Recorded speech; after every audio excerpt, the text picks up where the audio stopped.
বিএনপিকে মানুষ আসলে কেন ভোট দিবে? বিএনপি কি করেছে এমন যে বিএনপিকে মানুষের ভোট দিতে হবে? আপনি যখন আমাকে এই প্রশ্নটি করলেন, আমি যদি পাল্টা প্রশ্ন করি, বিএনপিকে কেন ভোট দিবে না, আপনি তাহলে কি বলবেন? এই প্রশ্নটি করেছিলাম যে বিএনপিকে কেন ভোট দিবে, আপনি আমাকে উল্টে প্রশ্ন করেছিলেন যে বিএনপি কেন ভোট দিবে না।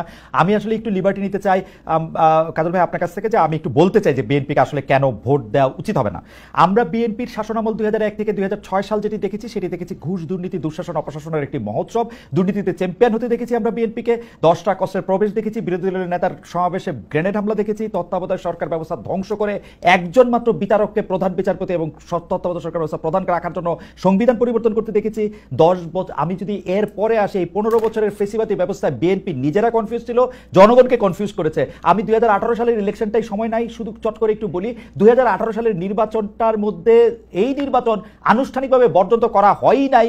সেই নির্বাচনে কারচুপি সম্পূর্ণভাবে নিশ্চিত হওয়ার পর বিএনপি তার সংসদ সদস্য 6 জন বা 5 জনকে শপথ নিতে পাঠিয়েছে এবং মহিলা সদস্য আসলে কোটাটাও নিয়েছে। তারেক সাহেবের কথা যদি বলি, আমরা দেখেছি তারেক সাহেব এই সময়ের মধ্যে সবচেয়ে ভালো ভালো কথাগুলি বলতেছেন, সে কথা সত্য, কিন্তু তার কথা যে কেউ শুনতেছেন না সেটি হচ্ছে যে তারেক সাহেবের দলের লোকেরাই তার কথা শুনতেছেন না। সেই জন্য চাঁদাবাজির থেকে শুরু করে বিভিন্ন সন্ত্রাস থানাগারাও এগুলি কিন্তু চলতেছে এবং তারেক সাহেবকেই বারবার বলতে হচ্ছে এই নির্বাচন খুব কঠিন হবে এবং এই তৃণমূল কিন্তু আসলে বিএনপির কেন্দ্রীভূত না।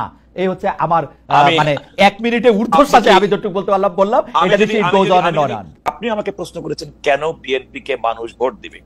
এই ভোট দিবে এই কারণে যে 5ই আগস্ট 2024 পরবর্তী বাংলাদেশের মানুষ মনে করে যে বাংলাদেশের যে এখনকার সময় নাগরিকদের মধ্যে সবচেয়ে জনপ্রিয় নেত্রী বেগম খালেদা জিয়া, যাকে বিগত সময়ে তথাকথিত দুর্নীতির অভিযোগে কারাবরণ করতে হয়েছে, তারপর নির্যাতন করা হয়েছে।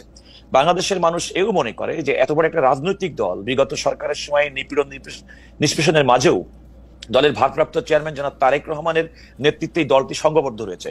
আরেকটি মানুষ মনে করে যে জনাব তারেক রহমান তার সাম্প্রতিক যে বক্তব্য, আমি আগেও বলে রাখছি যে তারেক রহমান সাহেবের দীর্ঘদিন পর্যন্ত আদালতের নির্দেশে এবং বিগত সরকারের সময় তার বক্তব্য কিন্তু সম্প্রচারে জাতীয় গণমাধ্যমের উপর নিষেধাজ্ঞা ছিল। সুতরাং তিনি বিভিন্ন সময় যে সমস্ত কথাবার্তা বলেছেন সে সমস্ত কথাবার্তা কিন্তু গণমাধ্যমে আসেনি। 5ই আগস্টের পরে তাও তার বক্তব্য গণমাধ্যমে প্রকাশের ক্ষেত্রে কিন্তু প্রচারের ক্ষেত্রে নিষেধাজ্ঞা ছিল আদালতের যে মামলা ছিল, যে মামলা নির্দেশের কারণে তার কথা সম্প্রচার করা সম্ভব হতো না, সেই মামলাটি নিষ্পত্তি হওয়ার পরে এখন সমস্ত মিডিয়া জনাব তারেক রহমানের বক্তব্য, স্পষ্ট বক্তব্য শুনতে পাচ্ছেন এবং তিনি কি বলতে চাচ্ছেন তার প্রত্যেকটি কথা মানুষ অনুধাবন করছেন এবং তারা মনে করছেন যে বিগত দিনে বিএনপি ঘোষিত, অর্থাৎ বিগত শেখ হাসিনার আমলে বিএনপি ঘোষিত 31 দফা যেটা দিয়েছিল এবং যার মাধ্যমে আগামী দিনের বাংলাদেশের সংস্কার, আমাদের রাষ্ট্র ব্যবস্থা পরিচালনা, শিক্ষা, সংস্কৃতি, আমাদের জীবনমান সমস্ত কিছু তার একটা সনদ বলে বিএনপি মনে করে, সেরকম একটি জিনিসের প্রতি মানুষের আস্থা এসেছে। আরেকটি আপনি খেয়াল করে দেখবেন, সেটি হচ্ছে যে এই যে 31 দফা এবং তার পরিপ্রেক্ষিতে পরবর্তীতে বর্তমান অন্তর্বর্তীকালীন সরকার কর্তৃক প্রণীত সংস্কার কমিশনে বিএনপির যে সক্রিয় অংশগ্রহণ এবং বিভিন্ন ক্ষেত্রে বিএনপির যে পার্টিসিপেশন, তার এনগেজমেন্ট সাধারণ মানুষের সঙ্গে, সাধারণ নাগরিকদের সঙ্গে, সবকিছুর মধ্যে আমি মনে করি মানুষের মধ্যে আস্থা জন্মাচ্ছে যে আগামী দিনে তারা যে স্বপ্নের বাংলাদেশ দেখতে চায় সেই বাংলাদেশটি উপহার দেওয়ার জন্য বিএনপি নিজেদেরকে গড়ে তুলেছে কিংবা তুলছে। এখন সেটা বিএনপি কতটুকু সেটা গড়ে তুলেছে কিংবা তার কতটুকু সার্থকতা এসেছে সেটা তো আপনার বিরোধী দলের থেকে ক্ষমতার বাইরে থাকতে তো সম্ভব না। জনগণের ম্যান্ডেট দিয়ে যদি বিএনপিকে পরীক্ষা করা হয় এবং বিএনপি যদি যে সমস্ত আশা মানুষের মধ্যে জাগিয়েছে এবং সেই আশার যদি প্রতিফলন ঘটাতে না পারে তাহলে মানুষ স্বাভাবিকভাবে মুখ ফিরিয়ে নিবে।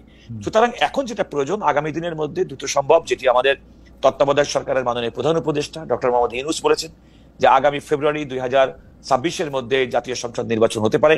আমরা প্রত্যাশা করি যে ডক্টর মোহাম্মদ ইউনূসের প্রতিশ্রুত এই সময়কালের মধ্যে একটি গণতান্ত্রিক, অবাধ, সুষ্ঠু এবং নিরপেক্ষ নির্বাচন। আমি যদি কোনো কারণে আপনার প্রত্যেকটা কথা জবাব দিতে চাই, প্রথম কথা হচ্ছে 21 আগস্ট কেন্দ্রীয় হত্যা মামলা, 10টা কষ্টের মামলা, সেগুলো নিষ্পত্তিকৃত বিষয়। ইতিমধ্যে দেশের সর্বোচ্চ আদালত সেই মামলায় অভিযোগ থেকে আসামিদেরকে খালাস প্রদান করেছেন। আসামির কথা বলতে চাই না, সরকারের ব্যর্থতা। আমি আসামির কথা বলতে চাই না, সরকারের ব্যর্থতা। আমি এটাকে আপনি জুডিশিয়ারি সেটেলড একটা ম্যাটার আমি মনে করি না সেটার আপনি অভিযোগ আকারে সেটা বলতে পারবেন।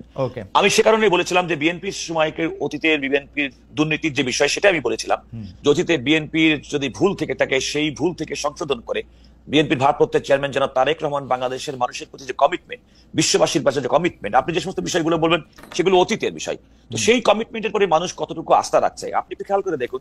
2018 সালের নির্বাচনের গঠিত সরকার সংসদে যাওয়ার ক্ষেত্রে, বিএনপি যাওয়ার ক্ষেত্রে হয়তো এই দুই রকম ব্যাখ্যা থাকতে পারে। রাজনৈতিক দল হিসেবে এমন হতে পারে যে তাদেরকে এই সরকারের একচেটিয়া ভাবে তাদের বিরুদ্ধে অবস্থান গ্রহণ করার জন্য জাতীয় সংসদ ছাড়া, যেহেতু বিএনপি তখন জাতীয় এবং মিডিয়াতে কোনো বক্তব্য সম্প্রচার করা সম্ভব ছিল না, হয়তো মনে করেছিল সরকারের প্রোপাগান্ডা মেশিন হিসেবে জাতীয় সংসদকে যেভাবে ব্যবহার করবে, সেক্ষেত্রে অন্তত বিএনপি এবং সরকার বিরোধী এবং বাংলাদেশের মানুষের যে অবস্থান তার কিছুটা হয়তো তুলে ধরা সম্ভব হবে।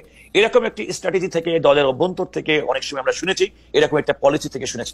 হ্যাঁ, সময়ের পরিপ্রেক্ষিতে সে সমস্ত বিষয়গুলো পরবর্তীতে চুলচেরা বিশ্লেষণে কোনটা সঠিক, কোনটা ভুল হতে পারে। একটা রাজনৈতিক দলে আমি বলি আমাকে একটি রাজনৈতিক দল তার দীর্ঘ পথ পরিক্রমায় অনেক কিছু ভুল করতে পারে, আবার সংশোধনও করবে। আবার রাজনৈতিক পথ কেউ, যেমন আপনি খেয়াল করে দেখেন 2018 সালে যে পার্লামেন্টে বিএনপি গেল, তার আগের পার্লামেন্টে বিএনপি নির্বাচনে যায়নি বলে সমস্ত মানুষ বিএনপিকে চেপে ধরেছে। আপনারা যদি 2014 সালে নির্বাচনে যেতেন তাহলে আজকে আপনাদের পরিণতি হতো না। কাজল, আমরা কিন্তু বিএনপিকে এত কনফিউজ পেয়েছি। আমি 2018 সালের কথাটা যদি আপনাকে আমি বলি, বিএনপির টিকেটে নির্বাচিত একজন সংসদ সদস্য সম্ভবত সুলতান মাহমুদ মনসুর, তিনি ধানের শীষ নিয়ে ইলেকশন করেছিলেন গণফোরামের হয়ে, এবং তারপরে তিনি আসলে সংসদ সদস্য হয়েছিলেন বলে বিএনপির পক্ষ থেকে তাকে বর্জন করার কথা বলা হয়েছিল, তাকে প্রতিহত করার কথা।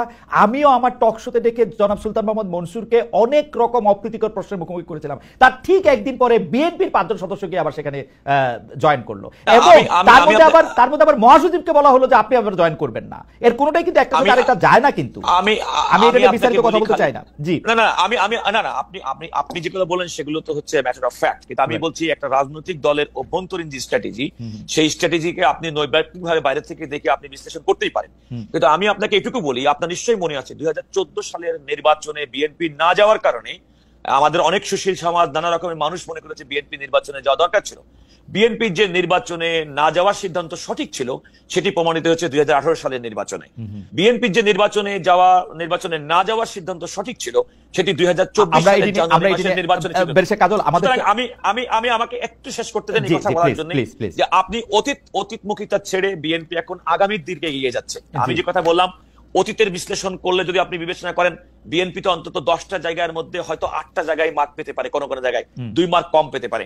আপনি যদি আওয়ামী লীগের পুরোটা টেনুর ধরেন, আপনি কি আওয়ামী লীগকে কোনো একটা কারণে সুশাসনের ইনডেক্সে বলেন, আমি আওয়ামী লীগ হিসাবে আনতেছি না, কিন্তু আওয়ামী লীগ কিন্তু কাজল ভাই, এটা আমার এই পর্যায়ে শেষ কথা, আমি একটু এর সাথে কথা বলবো। কিন্তু আওয়ামী লীগ যে 15 বছর এরকম ফেসিস্ট হয়ে উঠতে পারছে, এর জন্য আমি বিএনপিকে দায়ী করি। এটা নিয়ে আমি আপনার সাথে পরে কথা বলবো।